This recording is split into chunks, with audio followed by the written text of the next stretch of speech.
10वीच्या प्रिय विद्यार्थी मित्रांनो, आपले प्रवेदा अकॅडमीमध्ये पुन्हा एकदा स्वागत आहे. आज आपण पु ल देशपांडे यांच्या उपास या धड्याचा अभ्यास करणार आहोत. परंतु मुलांनो, हा धडा सुरू करण्यापूर्वी आपण लेखक पु ल देशपांडे यांच्याविषयी थोडी माहिती घेऊ. आता पु ल देशपांडे असं लेखकाचं इथे नाव तुम्हाला धड्यामध्ये दिलेलं आहे. परंतु तुम्हाला माहिती आहे का पु ल देशपांडे यांचं संपूर्ण नाव काय होतं ते? पु ल देशपांडे म्हणजेच पुरुषोत्तम लक्ष्मण देशपांडे, ज्यांचा जन्म 1919 साली झाला आणि त्यांचा मृत्यू 2000. मुलांनो, आज 12 जून म्हणजे आज त्यांचा स्मृतिदिन. तर आपण अशा या पु ल देशपांडेंविषयी थोडीशी माहिती घेणार आहोत. पु ल देशपांडे म्हणजे आपले महाराष्ट्राचे लाडके व्यक्तिमत्व पर्सनॅलिटी.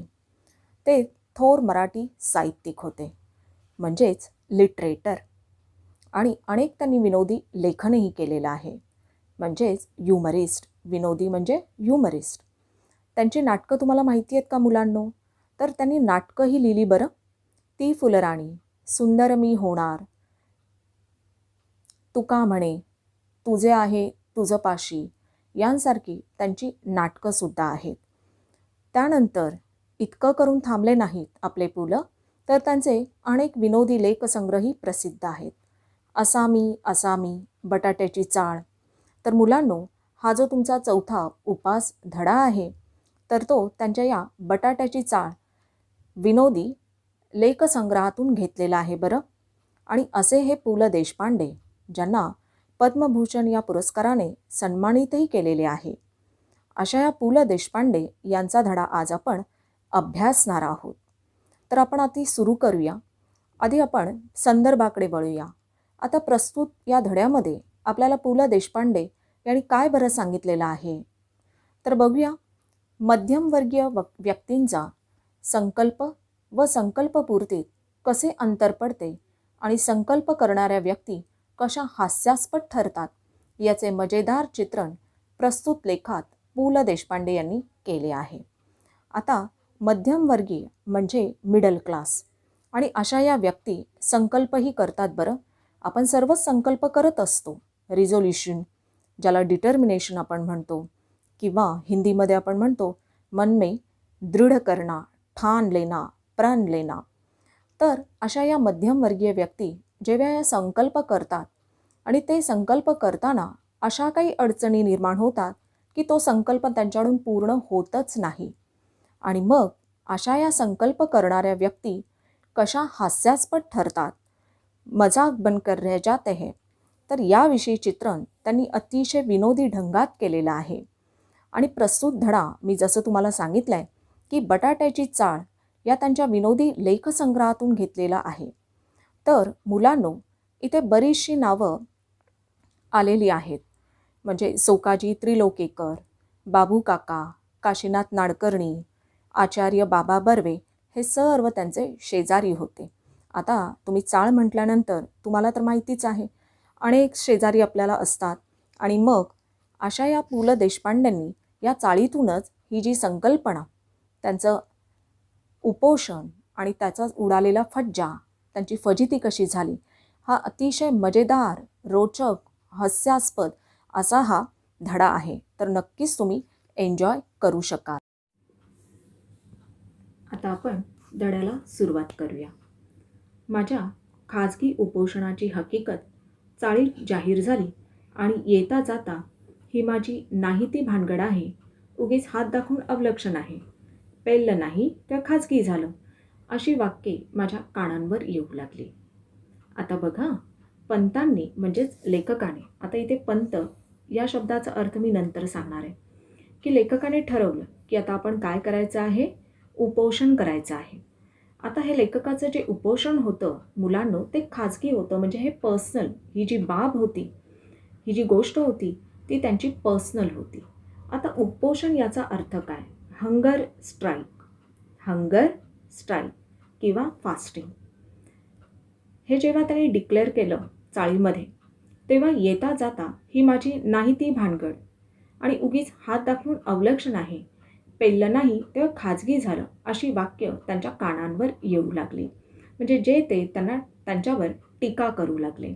आता नाही ती भानगड म्हणजे नको ते अफेअर, उगीच हात दाखवून अवलक्षण म्हणजे आ बैल मुझे मार, आपण स्वतःहून संकटाला बोलावणं, अशा प्रकारची.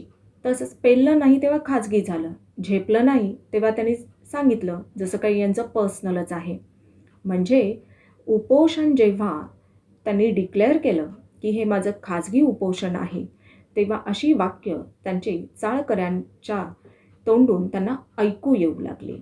कानांवर येऊ लागली म्हणजे त्यांना ऐकू येऊ लागली. पण मी कोणत्याही टीकेला भीक घालणार नव्हतो.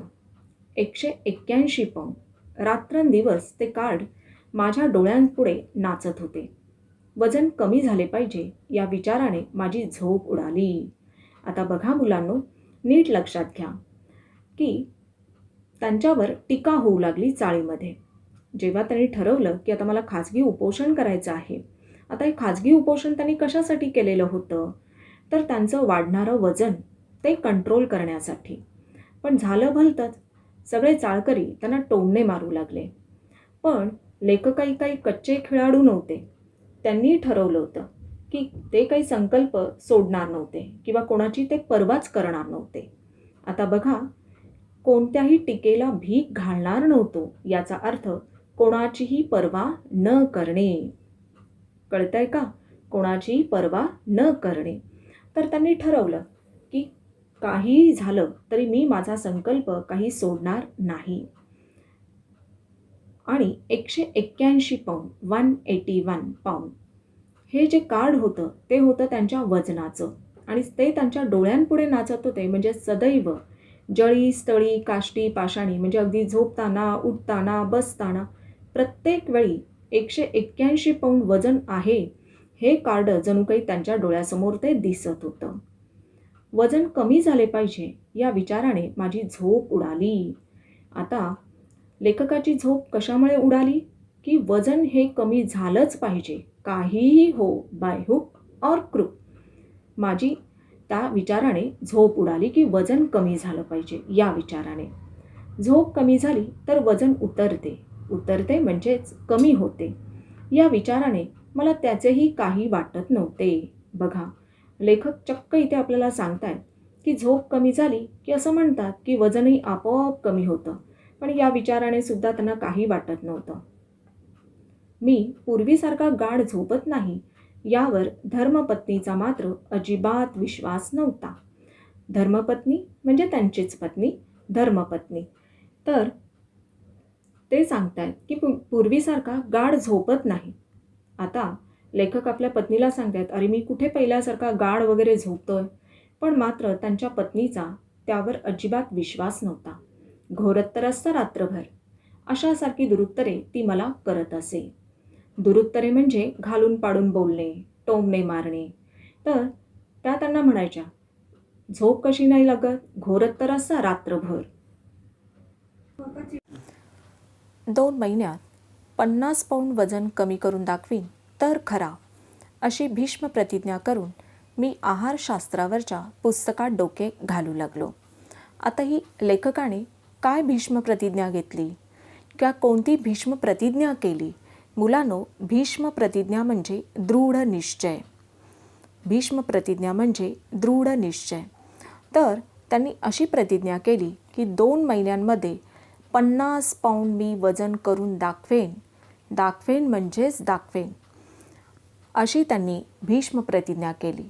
आणि त्यासाठी त्यावरचा उपाय म्हणून लेखक आहारशास्त्रावरच्या पुस्तकात डोके घालू लागले, म्हणजेच डाएटवरची पुस्तके ते वाचू लागले.